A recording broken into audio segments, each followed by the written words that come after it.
of Governor Machakos County failed the constitutional test of verifiability, and the declaration made by him that the third respondent was duly elected had no legal basis.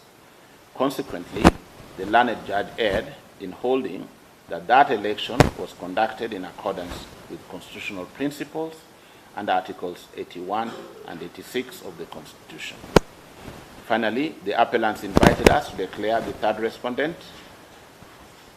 third respondent is not and was not eligible to contest in the 8th August 2017 Machakos gubernatorial election, having knowingly, it was contended, aided in the contravention of Section 15(1) of the Election Offences Act, contrary to Section 15(3) of that Act.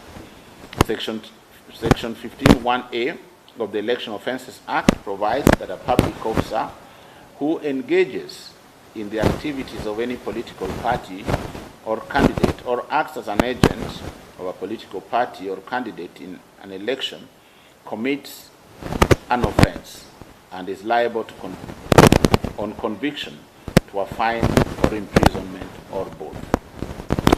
Section 15(3) provides that a candidate who knowingly aids in the contravention of subsection 1 shall not be eligible to contest in the elections.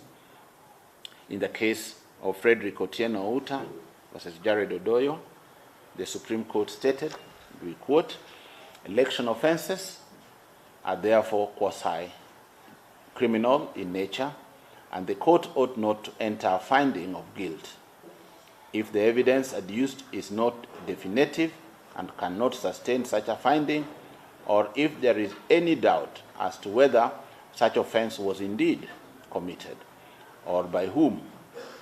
The commission of an election offense is proved, if proved, will not only lead to the election being set aside, but also to the disqualification of the perceived culprit from standing as a parliamentary election candidate, given the terms of Article 99H of the Constitution. The offender is also liable to criminal penalty under the Elections Act.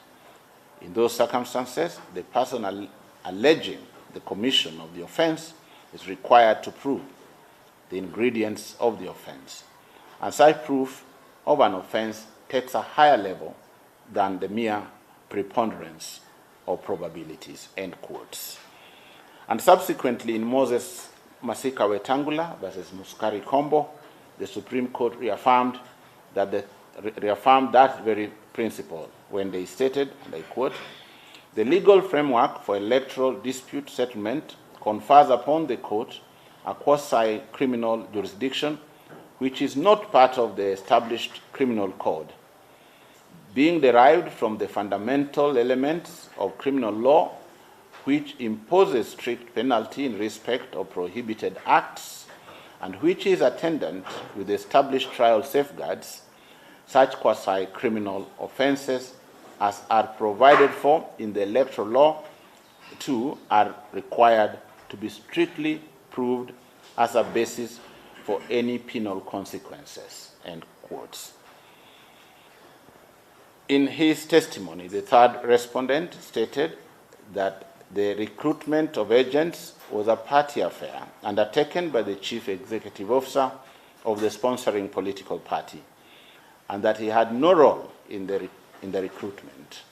In our view, the evidence presented before the election court did not establish to the required standard, beyond reasonable doubt, that the third respondent knowingly aided in the contravention of Section 15(1)(a) of the Election Offences Act. We therefore decline to make the declaration sought that the third respondent is not and was not eligible to contest in the elections. We think we've said enough and exhaustively addressed the germane grounds in this appeal to show that this appeal is meritorious and ought to succeed.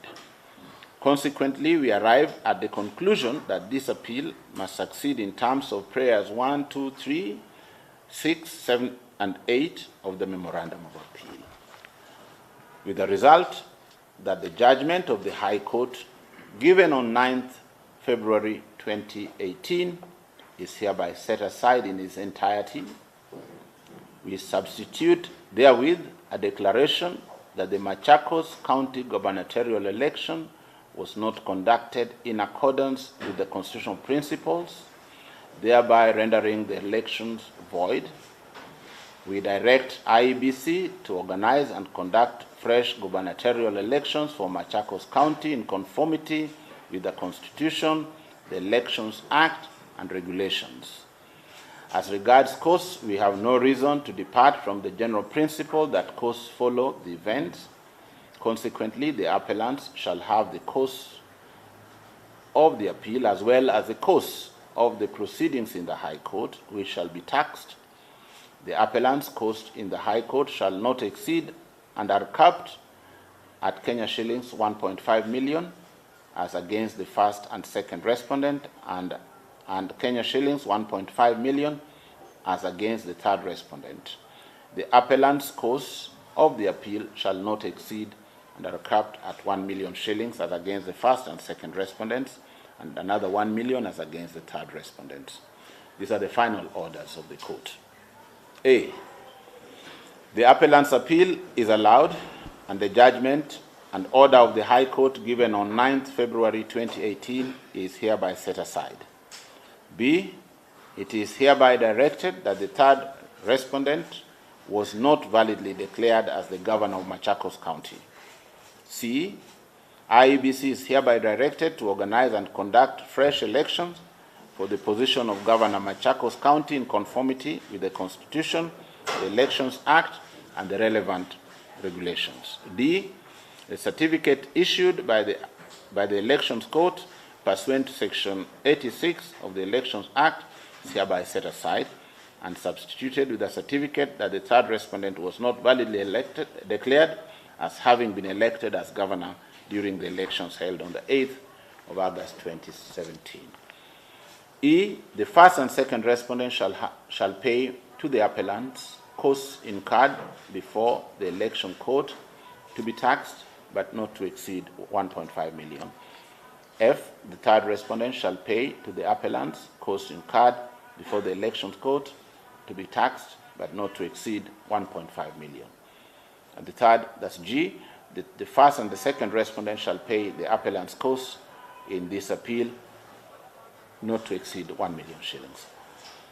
The third respondent shall pay costs of this appeal to be taxed but not to exceed 1 million shillings. Those are the orders of the court.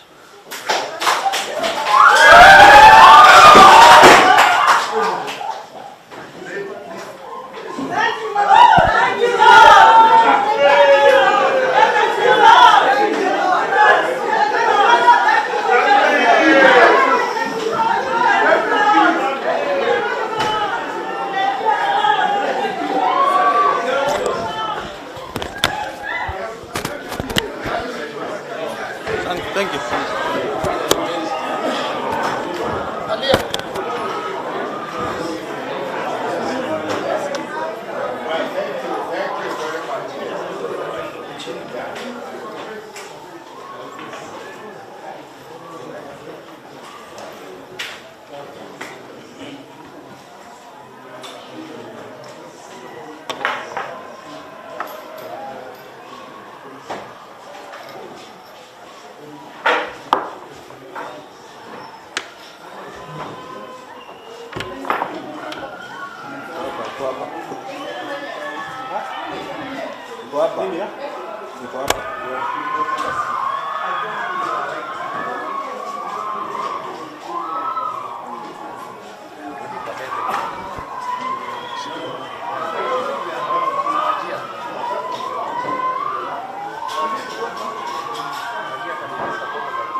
You must ask yourself that question.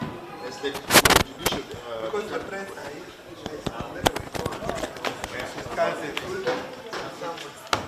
I think I would rather have